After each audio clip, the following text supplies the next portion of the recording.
Hi, my name is Riley Allen. This is my review of Season 2, Episode 2 of Outer Banks titled The Heist. We start off with where we left off, and I was incorrect. In the last video, I said that Ward saw John B's face, but he didn't see it yet. And he's not going to see it because Sarah comes in clutch, turns on the water sprinklers, which ruins the dude's phone, and manages to escape with John B. She proceeds to make a deal with Captain Terrence and his crew, basically saying, I think it's like $10 million for each of them, and they help them get the gold. Meanwhile, the Pogues are basically staking out Ward and Gavin's meeting. Ward and Gavin's meeting goes south pretty damn quickly, and it ends with Ward killing Gavin. Which they got on camera. Good. It goes south when Kiara does the dipshit move of yelling murderer. Hey, let's not yell murderer to a dude who just actively committed a murder and is still holding a murder weapon. Yeah. Especially one that goes pew-pew. You know? Meaning he doesn't really have to move that much. If it's not like he was holding a knife or anything.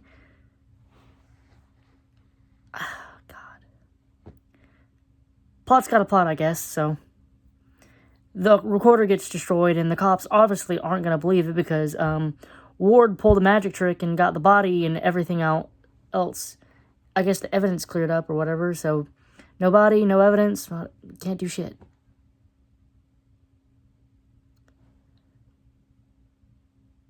Ward proceeds to enlist the help of Rafe, of all fucking people, in getting the body. Meanwhile, Sarah is calling Wheezy, and I do love that she called Wheezy because Wheezy would be the one that wouldn't ask the most questions. She'd be the one to get the information and not ask dumb questions. She is caught, though, by Nosy Rose, the stepmother. But Sarah gets the information all the same. So they proceed to make the plan with the heist and whatnot. Meanwhile, Rafe goes to Barry, the drug dealer. Everyone's favorite drug dealer, Barry. You know Barry. And basically enlists his help to get the gun out of the sewer. A plan which the Pogues are also in the midst of doing, with Kiara in the sewers doing it, being in the sewers itself, trying to find the gun, which I think is fair, because she was the one that fucked up the most. She was out there spray painting, vandalizing, doing vandalism.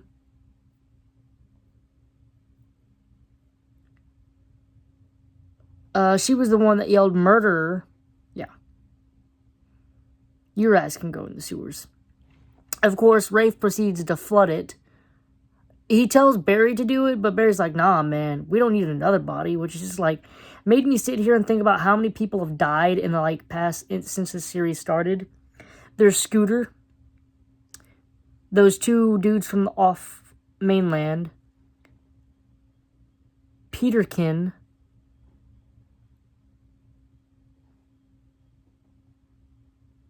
Now Gavin. I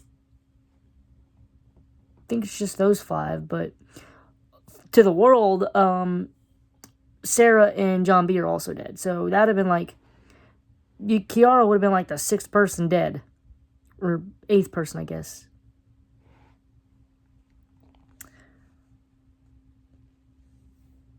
So they proceed to manage to get the gun, though, and bring it to the cops and Shoop. And Shoop really doesn't basically kicks him out.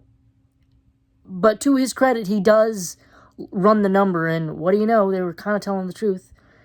Shit's lining up. It belongs to Ward. He puts it in his desk. I don't know if he's going to be doing some shady shit, trying to blackmail him, or if he's going to actually do his job and start investigating on the down low. So Ward proceeds to take Rafe to the Bahamas and basically admits that the reason he wants this gold is because they were kind of in a hole before the hurricane, but with all this gold, they're not in that hole anymore. So they go out with an armed escort, which gets delayed because they enlisted the help of all these kids or whatever, proceeded to block the cars and basically pop their tires. Terrence and Cleo are there, and they hold them up and proceed to get them on their knees so John B. and Sarah can steal the vehicle. And the gold. Unfortunately, they didn't do a pat down, so when Ward notices Sarah, I was correct that he does love Sarah. I don't know about Rafe, though, because it feels like this entire episode, Rafe was just an ends to a means to him, and he was just basically telling him shit that he thought Rafe wanted to hear, but I don't know.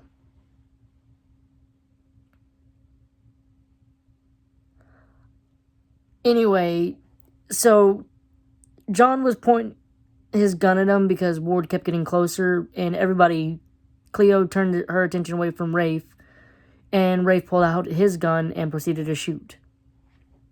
They all managed to escape though. Clarence and Cleo in their truck, or Terrence and Cleo in their truck, and John B. and Sarah with the gold. It ended with the revelation and they get in a chase with their guards, but they managed to evade them, and it ends with the revelation of, oh shit, Sarah was shot. Overall, I really enjoyed this episode, but I am kind of wondering how long until everyone's back on the same, screen. Like, how long till the Pogues are all interacting again? I'm assuming I'm guessing at least maybe the mid-season.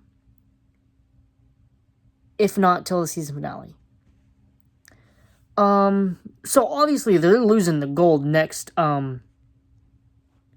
episode, right? Because if they get the gold, because they have no way to get, I'm assuming Terrence screws them over somehow, so that's how they lose the gold. Honestly, I was thinking they were losing the gold this episode, because, no way they're getting the gold in the second episode. I'm guessing we are going to get some more follow-up on Shoop. Maybe him doing, even if it's not any big scenes, because I don't think he's a main character. He's just kind of like a really prominent recurring character, like Peterkin was. So I do think we might get a little bit of him doing some police work. I kind of don't know where the Pogues themselves go from this. We are getting some seeds between Pope and Kiara that a relationship could be blossoming, but I don't know. But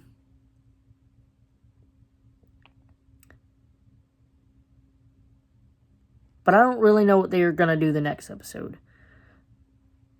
I know they're gonna obviously continue investigating, but I don't know how.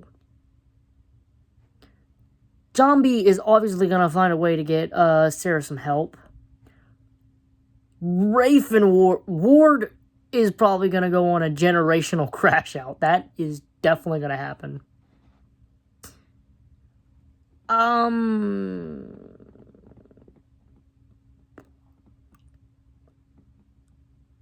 don't know. I don't know what else, though. I think I got the predictions I can make, though. This episode was pretty enjoyable, bar the, Kiara. We're obviously past, JJ's crash out.